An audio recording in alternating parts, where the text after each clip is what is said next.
Ilang sangkap lang, konting halo, makakagawa na po tayo ng ganitong dessert na talaga naman pong papatok kahit sa anong okasyon nyo pa po ihain. Dito po, malaking lianera yung aking gagamitin. Compare po doon sa ating medium size na lianera, tingnan nyo naman po yung pagkakaiba. At para may idea rin po kayo sa pinakasukat nito, ginamitan ko na po ito ng tape measure. Nasa halos 8.5 inches po yung pinakahaba nito. Then sa kapal naman po, nasa 2.5 inches. Bawat isa maglagay lang po tayo ng 1/4 cup ng asukal. Then ito po ay atin nang i-caramelize. Then, sa isang mixing bowl, pagsamasamahin lang po natin lahat ng ating mga sangkap. Dito po, gagawa tayo ng leche flan na kung saan hindi na po natin kailangan pang gumamit ng steamer or ng oven. Kung sakaling medium size na lianera po yung plano nyong gamitin rito, gagamit po kayo ng 9 pieces dahil good for 9 pieces po yung ating buong recipe at bawat isang lianera po, pwede kayong mag-caramelize ng asukal na tig 1 tablespoon. I-mix lang po natin itong mabuti at para makasigurado po talaga tayo na smooth yung consistency, salain po natin ito. Kung napansin ninyo, kakaunting gulaman powder lang po yung ating inilagay. Yan po ay para ang maging outcome ay lasang leche flan at hindi po maglasang gelatin. Then, isa lang po sa ating kala na ang lakas ng apoy ay nasa kalagitnaan po ng medium to medium low heat hanggang sa ito po ay kumulo. At once na ito po ay kumulo na, isali na po agad natin sa atin pong mga lianera. Bali, hatiin po natin ito sa kung ilang pan po yung ating paglalagyan. Habang hindi pa po ito nagpipirm ng husto, ipop na po yung mga bubbles na na-create sa pinakaibabaw.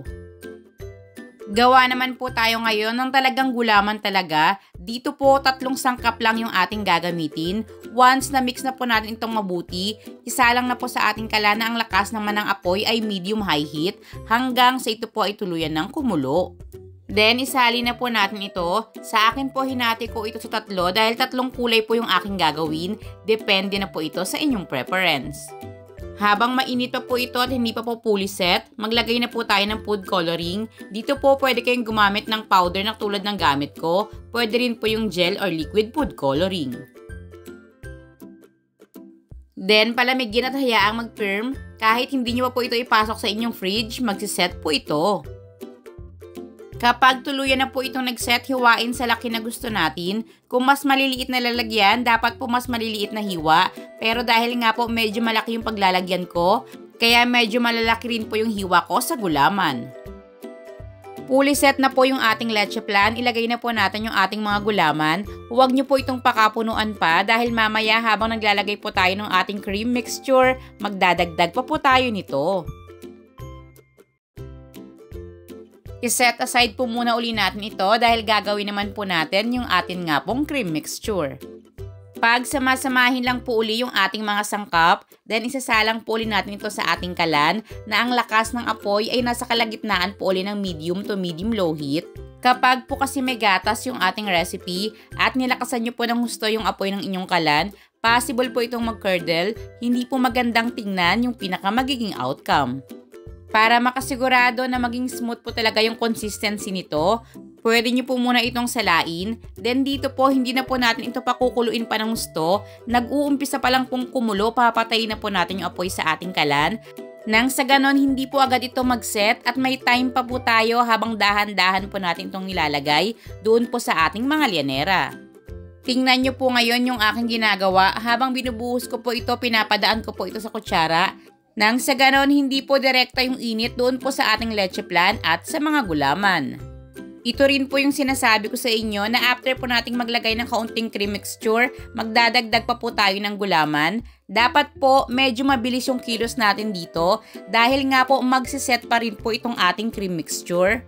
Ito pong dessert na ginagawa natin ngayon, kahit wala pa po kayong rep, pwede nyong gawin dahil magsiset po ito kahit sa lamesa lang. Yun nga lang talagang mas masarap nga pong kainin yung dessert kapag mas malamig.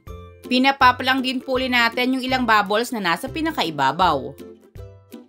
At pagkatapos ng ilang minuto, tcharan! Heto na po mga palalabs ang ating special jelly flan katedral. Tingnan nyo naman po, para po talagang mga bintana sa katedral. Nakakatuwa at nakakatakam tikman. Kung sakaling bibili po kayo ng ganitong lyanera, kakasya po ito at pwede nyong isalin doon po sa pinakamalaking microwavable tubs na pa-rectangle. Ito naman po yung pinakaitsura sa pinakaloob once na ito po inyo nang nahati. Jiggly, malambot, makinis. Ang lasa po talaga nito ay tamang-tama lang para po sa amin. Hindi po ito nasobrahan sa tamis. Saktong-sakto rin po yung creaminess ng ating mga ginamit na gatas at yung tamis naman po na nanggaling po sa ating caramelized sugar. Kaya naman po sana masubukan nyo na ito at pwede nyo rin pong gawing pang negosyo. Magbibigay po ako ng full costing. Para magka-idea na kayo kung magkano nga lang ba yung ating ginastos at magkano naman po yung ating posibleng kitain.